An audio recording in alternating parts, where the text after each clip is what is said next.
Anyone knows all the 6 fundamental rights? Anyone stand up and tell me all 6 fundamental rights.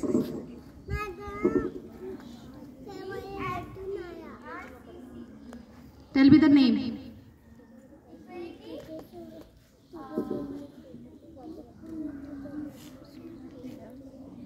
Anyone again? Stand up who knows the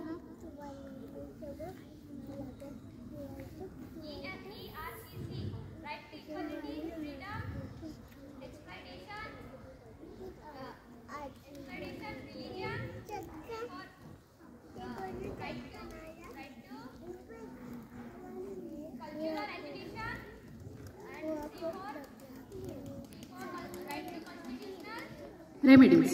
very good. म्हणजे जे सांगत आहे teacher ते डोक्यात जात आहे का? येस. तर त्यालाच मी एक्सप्लेन करत आहे, एलॅबोरेट करत आहे. तर जो मॅमनी सांगितला स्वातंत्र्याचा अधिकार म्हणजे काय आहे? Right to freedom. तर त्यातला मला किती कलम आहे कोणी एक्सप्लेन करून सांगेल का? किती कलम आहे तर त्याच्यामध्ये किती आर्टिकल्स होते? फक्त नंबर. हा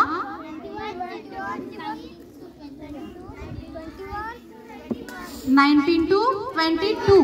तर त्यातला 22 रिमेनिंग आहे तर तो मी एक्सप्लेन करत आहे. ओके.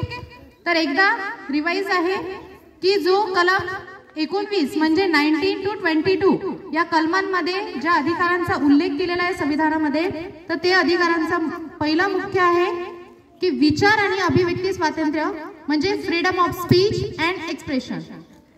म्हणजे काय आहे तर प्रत्येकाला आपले विचार मोकळेपणाने मांडण्याचा आणि व्यक्त करण्याचा अधिकार आहे. आपण बोलतो का सगळ्यांसमोर? बोलतो का? सेकंड आहे सभा सदस्य व संघटना स्थापनेचे स्वातंत्र्य म्हणजे फ्रीडम टू फॉर्म असोसिएशन्स. कोणालाही संघटना, संघ, संस्था इत्यादी स्थापन करण्याचा अधिकार आहे. तर तुम्हाला कोणत्या तरी एखादी संस्था माहित आहे की ज्यांनी ती स्थापन केलेली आहे? एखादी तरी संस्था?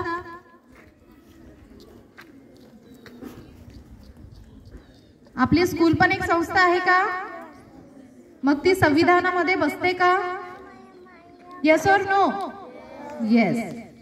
देशात कुठेही राहण्याचा आणि फिरण्याचा अधिकार म्हणजे freedom of movement and residence. भारतातील कोणत्याही भागात जाणे, फिरणे आणि राहणे यांचे स्वातंत्र्य आहे. म्हणजे आपण कुठेही एज्युकेशन घेण्यासाठी जाऊ शकतो का? येस. आपल्याला कोणी अडवू शकता? मग नक्कीच जायला पाहिजे. व्यवसाय, व्यापार, उद्योग यांचे स्वातंत्र्य म्हणजे freedom of profession, trade off business.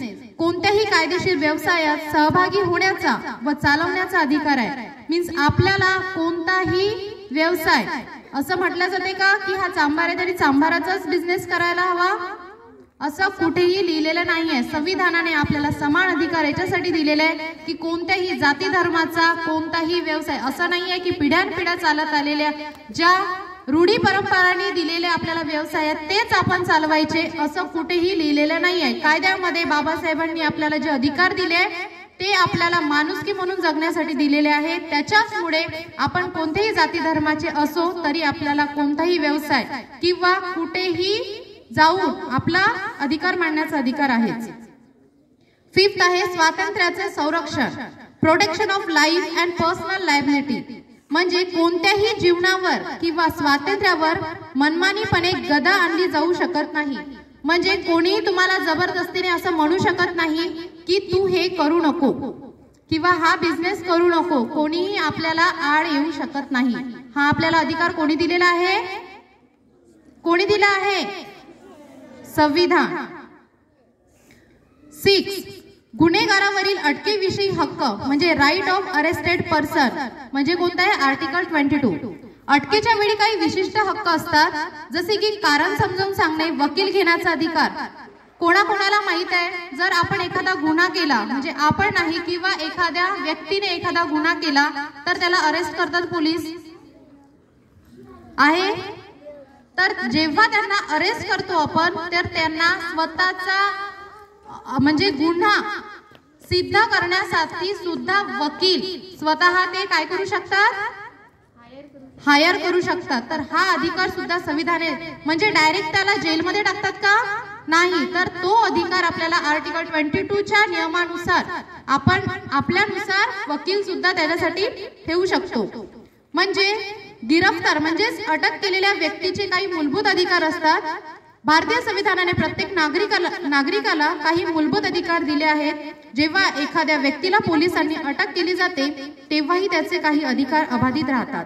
हे अधिकार संविधानाच्या आर्टिकल 22 मध्ये दिलेले आहेत. त्यातला नंबर 1, पोलिसांनी कोणत्याही व्यक्तीला अटक केल्यास त्याला का अटक केली याचे स्पष्टीकरण सांगावे लागते. दुसरी, अटक झालेल्या व्यक्तीला आपल्या पसंतीचा वकील ठेवण्याचा आणि त्याच्याकडून सल्ला घेण्याचा सुद्धा अधिकार आहे. तिसरा, अटक केल्यानंतर 24 तासांच्या आत त्या व्यक्तीला न्यायालयासमोर म्हणजेच मॅजिस्ट्रेट समोर हजर करणे बंधनकारक. म्हणजे 24 तासापर्यंत त्याला आपण अटक म्हणजे जेलमध्ये सुद्धा ठेवायचा नियम नाहीये. त्याला काय करावं लागते? मॅजिस्ट्रेट समोर हजर करावं लागतं. न्यायालयाच्या परवानगीशिवाय कोणालाही 24 तासापेक्षा जास्त काळ अटकेत ठेवता येत नाही. म्हणजे जेलमध्ये ठेवता येत का? 24 तासाच्या आत. 24 तासापर्यंत त्याला स्वतःचा गुन्हा सिद्ध करण्यासाठी त्याला बाहेर निघावंच लागतं आणि वकील ठेवावं लागतं. बेकायदेशीर अटकेपासून संरक्षणाचा अधिकार म्हणजे जर अटक चुकीच्या कारणाने किंवा बेकायदेशीरपणे केली गेली असेल तर त्या व्यक्तीला न्यायालयात दाद मागण्याचा अधिकार आहे. असं खूपदा आपल्या आजूबाजूला घडतं की एखादा गुन्हा आपण केलेला जरी नसेल तरी आपण त्या अटकेमध्ये किंवा एखादा ग्रुप असतो, माहित आहे तुम्हाला ग्रुप असतो चोरट्यांचा वगैरे, प्रत्येकच त्याच्यामध्ये सामील होतो असं आहे का? तर जो त्याच्यामध्ये सामील नसेल त्याला सुद्धा अधिकार आहे की मी याच्यामध्ये सामील नव्हतो हे सिद्ध करण्याचा. तर त्याचा उद्देश काय आहे? तर नागरिकांना पोलिसांचा गैरवापर, अन्याय आणि अत्याचार यापासून संरक्षण देणे. म्हणजे असं आहे का प्रत्येक आजूबाजूला असणारे आपले संरक्षणच करतील आहेत का? त्याच्यासाठी आपल्याला तत्पर राहावं लागते की आपल्या आजूबाजूला राहणारे जे लोक आहेत ते आपल्याला किती सुरक्षितपणे ठेवू शकतात. तर हा झालेला आहे राईट टू फ्रीडम. आता तिसरा जो आहे तो आहे शोषणाविरुद्धचा अधिकार म्हणजे राईट अगेन्स्ट एक्सप्लॉयटेशन.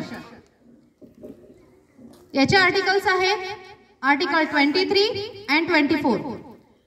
यामध्ये असं लिहिलं आहे की भारतीय संविधानातील हा अधिकार नागरिकांना शारीरिक, मानसिक, आर्थिक आणि सामाजिक शोषणापासून संरक्षण देतो.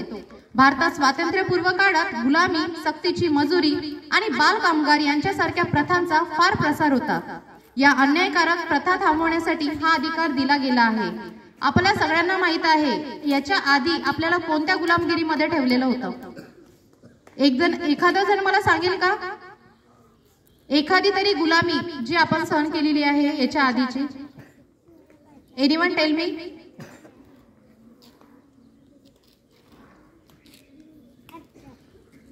मजुरी व मानव व्यापारावर बंदी. तुम्हाला माहित आहे का की आपल्या भारतामध्ये किंवा बाहेर एखाद्या शहरांमध्ये सुद्धा छोट्या छोट्या मुलींना किंवा बॉईजला सुद्धा काय करतात?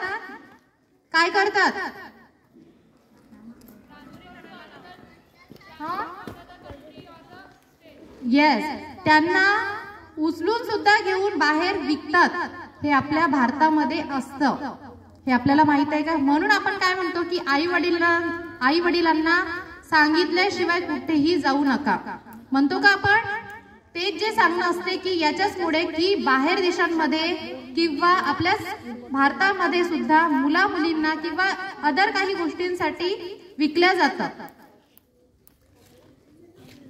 तर गुलामी, मानव व्यापार आणि सक्तीची मजुरी यांना बंदी आहे. कोणालाही त्यांच्या इच्छेविरुद्ध काम करण्यास भाग पाडले जाऊ शकत नाही. जर सरकारने कोणाला सार्वजनिक हितासाठी काम करण्यास सांगितले तर ते मात्र कायदेशीर आहे. म्हणजे आपण जे गव्हर्नमेंट जॉब करतो तिथे कंपल्सरी असते आपल्याला प्रेझेंट राहणं. येस, मग ती सक्तीची आहे का? तुम्हाला सक्ती आणि जबरदस्ती याच्यामध्ये सुद्धा फरक समजला पाहिजे. सक्ती म्हणजे काय आहे? आपण एखाद्या जॉबवर लागलो किंवा तुम्हाला सक्ती कशाची आहे? रेग्युलर स्कूलला येणे ही सक्ती आहे. बरोबर, तुमच्यावर जबरदस्तीने जर कोणी काम करून घेत असेल तर तो गुन्हा आहे. या कलमांचे उल्लंघन करण्याला कायद्यानुसार शिक्षा होऊ शकते. तर हे कोणत्या आर्टिकल मध्ये आहे? आर्टिकल 23. आर्टिकल 24 आहे कामगारावरील बंदी. Prohibition of employment of children in factories etcetera. 14 वर्षाखालील मुलांना कारखाने, खाणी, धोकादायक उद्योग यात काम करण्यास कडक बंदी आहे. बालकामगार कायद्यानुसार अशा व्यक्तींना शिक्षा केली जाते जे मुलांना कामावर ठेवतात. उदाहरण, जर एखाद्या चहाच्या दुकानात किंवा कारखान्यात 12 वर्षाचा मुलगा काम करत असेल तर ते संविधानाच्या आर्टिकल 24 चे उल्लंघन आहे.